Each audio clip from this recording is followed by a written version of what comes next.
कर्नाटक सरकार इजलास में कन्वर्जन बिल लाना चाहती है। इसके इशारे सीएम बसवराज बोम्मई ने दिए हैं। हालांकि कई वज़रा ने तो साफ कहा है कि रियासती कैबिनेट इस बिल को मंजूरी देने को तैयार है। सीनियर वजीर केएस ईश्वरप्पा ने कहा है कि छोटे छोटे लालच देकर गरीबों का मजहब बदला जा रहा है, जिसे रोकना सरकार की जिम्मेदारी है। जवाब में कांग्रेस ने इसी मजहबी सियासत की एक सीढ़ी बताई है इसे, और उन्होंने कहा है कि बीजेपी के पास मजहब के अलावा कुछ है ही नहीं, जबकि पहले से ही ऐसा कानून है कि कोई किसी को जोर जबरदस्ती मजहब नहीं बदलवा सकता उसका। इस मामले में ईसाई मजहबी रहनुमा ने भी सीएम के बयान पर अफसोस का इजहार किया।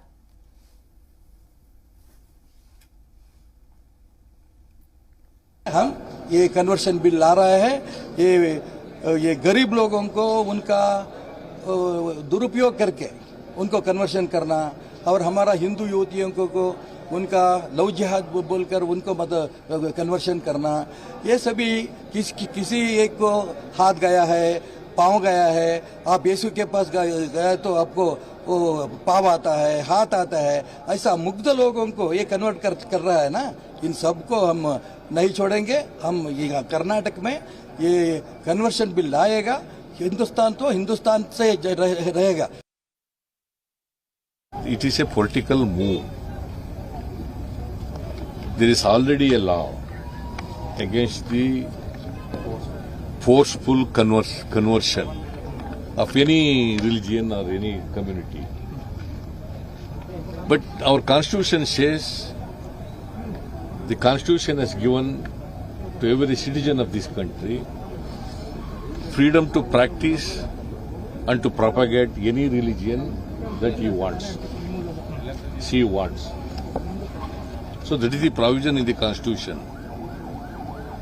If they bring the law, anti-conversion law, it violates the provisions of the constitution. So what will be your stance? Because there is already, if there is any forceful conversion, let them take the action. But where is the necessity to bring again the anti-conversion law? It is only targeting a particular community, targeting particular religion. Karnataka के अंदर conversion bill को लेकर एक नया घमासान मचा हुआ है। इस पर बात करने के लिए हमारे नुमाइंदे शाहिद काजी हमारे साथ लाइव मौजूद है बेंगलुरु से। उनका रुख करते हैं। शाहिद काजी, महाराष्ट्र कर्नाटक के अंदर, माफ कीजिए, कन्वर्जन बिल को लेकर जिस तरह की यहाँ माथापच्ची नजर आ रही है और सियासत होती नजर आ रही है, क्या आपको लगता है कि आने वाले वक्त में इस बिल को लेकर और ज्यादा सियासत होगी? जी बिल्कुल शबनम, देखिए एंटी कन्वर्शन बिल कहीं ना कहीं एक मुतनाजा बिल है। इस बिल के लाने के जिस तरह से इम्कानात जाहिर किए गए थे, उसके बाद से ही एतराजात का सिलसिला भी शुरू हो चुका है। आज बेंगलुरु में मुख्तलिफ तंजीमों की जानिब से, ईसाई तंजीमों की जानिब से भी एहतजाज हुए हैं। उन लोगों का कहना है कि एंटी कन्वर्शन बिल जो है ये कहीं ना कहीं पर्टिकुलर किसी एक कम्युनिटी को टारगेट करने के लिए जो है लाया जा रहा है, क्योंकि किसी भी शख्स को जबरदस्ती धर्म किसी का परिवर्तन नहीं किया जा सकता, क्योंकि धर्म जो है, आस्था जो है, वो इंटरनल मामला है। किसी भी शख्स को पूरी इजाजत है, अगर वो किसी एक धर्म का है तो दूसरे धर्म में जाने की उसे इजाजत है। तो इस वजह से जो है कहीं ना कहीं ये जो बिल है सिर्फ सियासी बिल है। इसमें कुछ तबके को खुश करने के लिए बिल लाया जा रहा है, बट ग्राउंड लेवल पे, जमीनी सतह पर इस बिल का कोई काम नहीं है।